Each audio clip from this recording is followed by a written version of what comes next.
Hello mga palangga, baw, ang hirap talaga pag may allergy ka, no?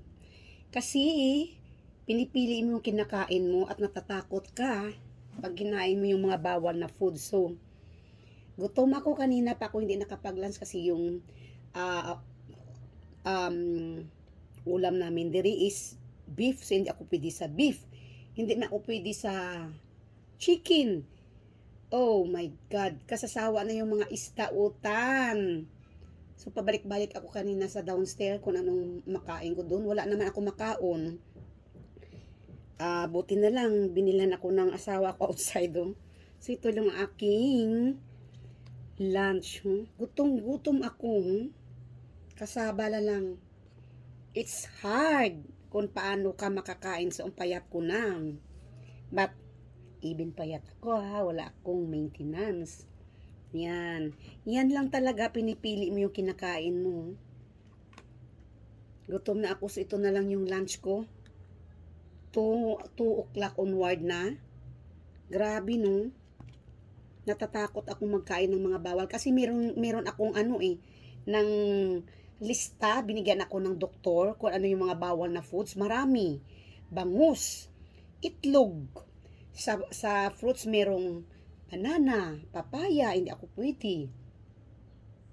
Di ako pwede mga black pepper. Yan. Hindi din ako pwede ng mga yung pang-chapsoy na carrots, cauliflower. Yan, hindi ako pwede niyan. Maraming bawal na food sa akin na seafoods, pililion lang gitang pwede kumakaon.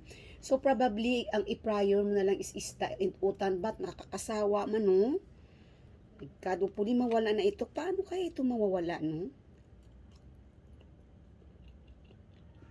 Kasi na-miss ko na yung mga foods, especially yung native chicken na manok. So, dito sa bahay, hindi ako mawala ng tinapay.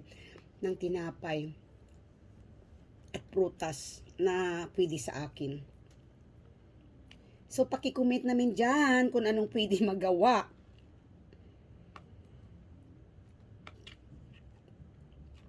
Para maiwasan yung allergy aside sa foods na pinagbawal ng doktor. Kasi, talaga, even punta ako ng mall, hindi ako makakain ng gusto ko kasi yung mga seasoning, pinipili ko din.